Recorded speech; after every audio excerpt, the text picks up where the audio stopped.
Dracotail Arthalion is exactly what a boss monster should be in modern Yu-Gi-Oh! Hello guys and welcome back to another cold episode.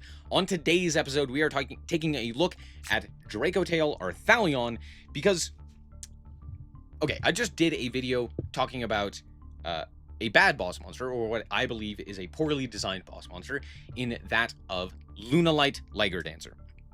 And I wanted to throw into the ring something that I believe in modern Yu-Gi-Oh! Is really, really well designed, that being Dracotail Arthalion. Now here's the thing, Dracotail as an archetype is top tier. So of course, someone's going to be like, actually it's bad because it's powerful. Powerful cards are not a problem.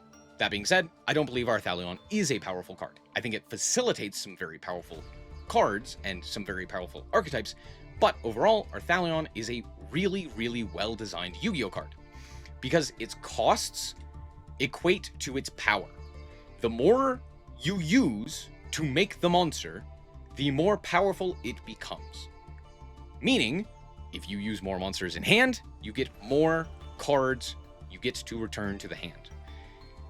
Let's talk about it. First and foremost, let's actually talk about the fact that it is a big monster. That's huge. That's really, really nice. Just having a nicely statted monster is good, right? Especially in comparison to something that has like very low attack or isn't very useful or doesn't quite fit that threshold, right? Like imagine if this was 2900, right?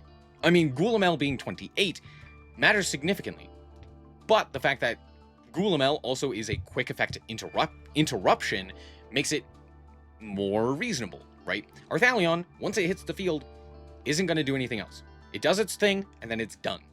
And I think that's really, really well done because having this stat line makes it even more advantageous, just in general, right? That being said, it requires a Dracotail monster and 1+ monsters in hand. First and foremost, fusion summoning has become very synonymous with sending cards from deck to grave in order to facilitate a fusion summon. Think Branded Fusion or Shaddoll Fusion, right? Most archetypes nowadays just dump the cards. They just send them to the graveyard. Don't need to put them in hand, don't need to utilize anything else, just send them to the graveyard. And to be fair, Rahu and other such cards have a similar style of effect, right? That being said, specifically the Arthalion, or specifically the Dracotail fusions, require you to actually utilize your monsters in hand. So I think that's very nice, just kind of cutting back on the power level of fusions in general, because yeah, you're getting additional effects based on the monsters you're sending, triggering when you actually fusion summon them. So forcing the materials to be present at the very least means that you are not guaranteed to generate that massive advantage just by dumping the cards to the graveyard, right? You do have to have those cards in rotation already for you to actually utilize them. So all in all, pretty solid right there.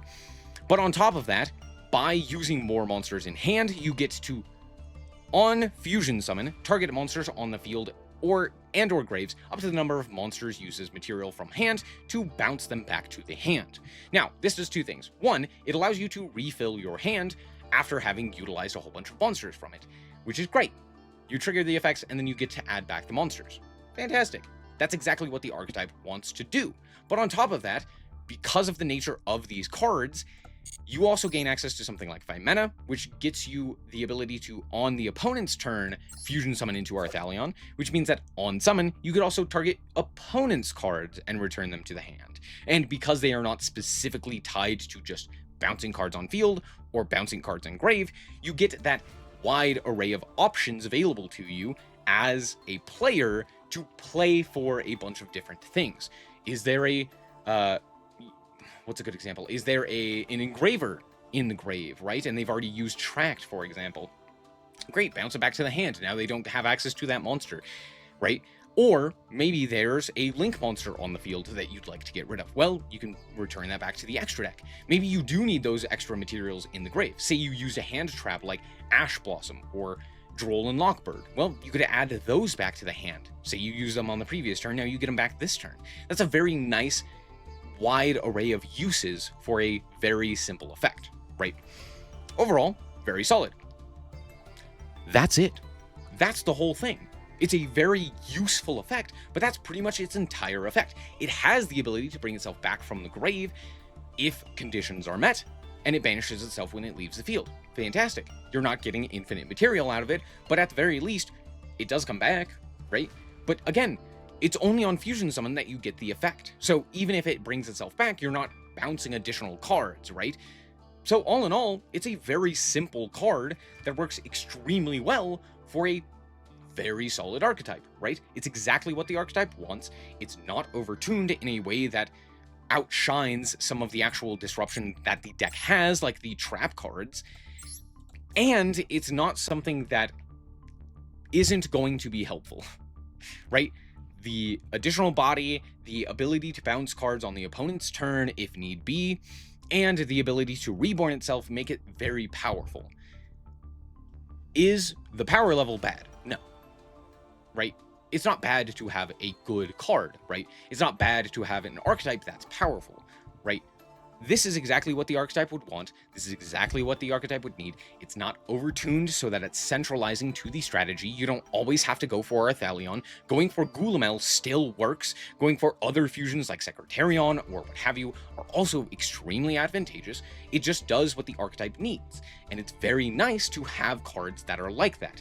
And I think just shouting out a really well-designed boss monster is absolutely worth it, especially in comparison to other archetypes that have boss monsters that you just don't understand why they exist, like Bucephalos, right?